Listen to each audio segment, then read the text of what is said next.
Today I wanted to bring the K-Bar Gamestalker to you guys for a review. It has been a while since I've done anything on this knife, and originally around, I think almost 3 years now ago, I did a preview on it without ever doing a review, and the primary reason is that I just had some dislikes with this knife, and overall, there were more knives that came into my path that I liked more and I thought deserved more airtime than this knife, but I did want to eventually get to this knife and do something with it just because I do think it deserves some airtime. Today we talk about the 3 primary reasons why I dislike this knife and the 3 primary reasons I do like this knife, as well kind of the reasons why I think this knife never really took off. So to start off with the reasons that I dislike this knife, and I think these are really the reasons that caused this knife to really never take off like it should have.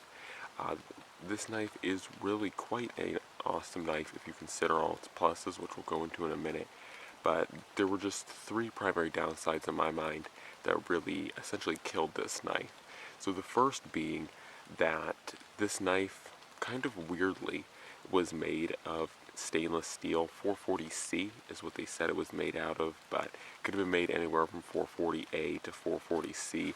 I don't really know. You can't really tell a distinguishable difference between the two in edge retention. It is pretty good. It's just like any 440 I've ever encountered, but still I really wanted this knife to be high carbon. There was a lot of speculation when this knife first came out that it was 1095, but later K-Bar came out and announced that it was stainless steel, which was really unfortunate because I would have really loved this knife. I think this would have been a true winner had it actually been in 1095. I think, like I said, that was one of the largest killers to this blade, and I understand that this knife, as the name kind of implies, is supposed to be a hunting styled knife, but 1095, if you do take care of it, it works just fine for hunting. I mean, hunters in the past centuries have used high carbon steels for their entire life without any problems, so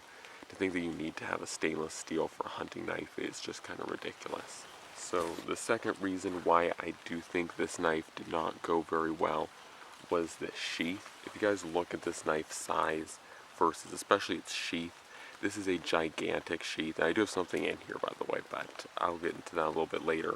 But overall, if you look at how small this knife is in comparison to the sheath, I mean, this thing is smaller than my Barker for Knives Bushcrafter, which I'll pull out right now.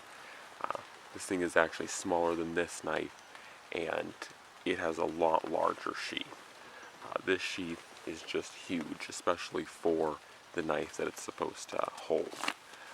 I mean, it holds the knife very well, and I do like it. It is ambidextrous as well, which is kind of cool.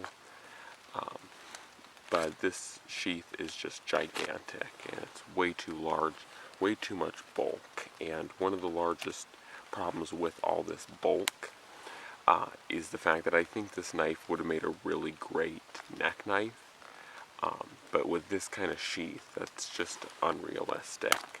So you would have had to have made your own sheath, and this sheath really is just too large for the knife. I think this knife is pretty small to be on the belt. I mean, once again, you know, this is one of my mainstays for a neck knife, especially out here in the woods, and this knife is smaller, yet it has a gigantic sheath. Lastly, I think the last dislike really is the size of this knife, and some people may like the size. Personally, I do find it a little bit small. You could see how when I had to baton this knife, I mean, it's certainly doable, especially with how thick the spine is.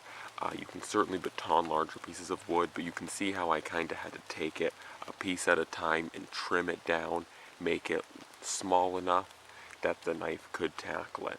So the size, once again, I do think is one of the issues, and I know once again this goes back to it being a field dressing knife, and you don't want to make it gigantic, but I think the extra ½ inch that they claim here really would have been nice. And another thing I do, like as a quick disclaimer, if you do find this knife, they were commonly advertised as having a 4-inch blade, and that's not necessarily wrong, but K-Bar, Blade HQ, all of them counted the blade length being from the very tip of this handle back here all the way to the tip.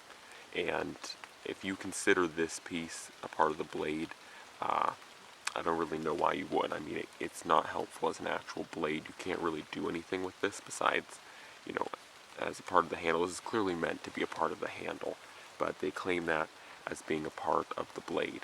So the real blade is only 3.5 inches.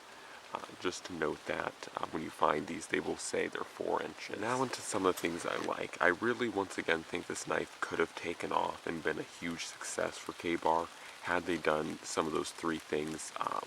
3 of the things I already like about the knife is, one, as I just mentioned, the spine on this knife is very thick, and I think they executed this extremely well in choosing a hollow grind for this knife, because this edge comes down to an extremely sharp edge, and they remove a lot of material from this 3/16 stock and make the edge very nice. But still having this really beefy stock here, so that you can still pound the knife through very large birch like I did. The part that I do like about this knife is the price point / country of origin.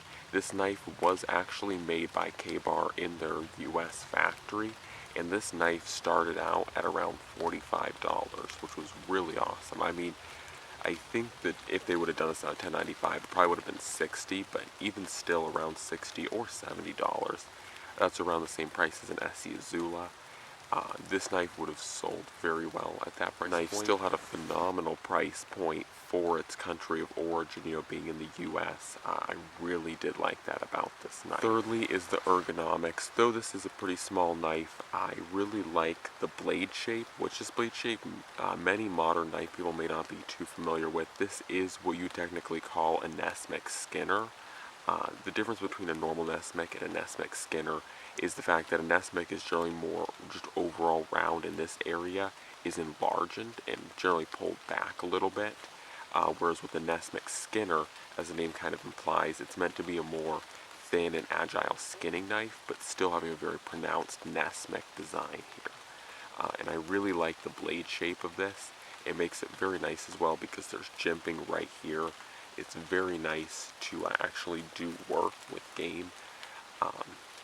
And overall the ergonomics, just the fit in the hand is very nice, and I really do overall like the ergonomics. Some of the other things that can be kind of a detractor to it is its weight, just a normal kind of cons. Of course, this is to be expected because this is a full tang, as you can see, 3/16 inch stock, so this is a definitely heavier knife than something like the Roach Belly or the Mora Companion. This is significantly heavier, but definitely more durable. Anyways, guys, that's kind of my impressions and review of the Ka-Bar Gamestalker. It was a really awesome attempt at a knife.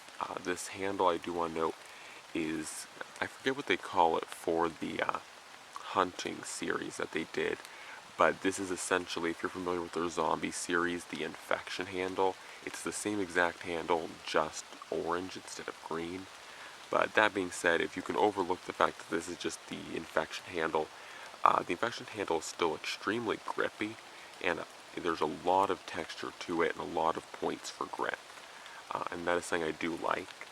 But once again, I think the biggest killer to this knife was just the fact that they didn't make it out of $10.95. Everyone wanted it out of $10.95, and there were so many people in the initial reviews that came out about this knife. Everyone just complained that there was no $10.95, myself included. I really did want this made out of $10.95. But anyways, guys, that is the Gamestalker, and sorry for this kind of negative review. I don't generally like to do reviews that are negative, but I did think that I owed myself to do this one because I said I was going to do it, and the same will be done with the Knives of Alaska Alpha Wolf. I said I was going to do that review too, and I will be doing that shortly. But enough talking about that knife. This is the Ka-Bar Gamestalker. Don't forget to like, comment, share, subscribe, and tell me what your thoughts are on this knife and what you would like to see in the future. And I'm out.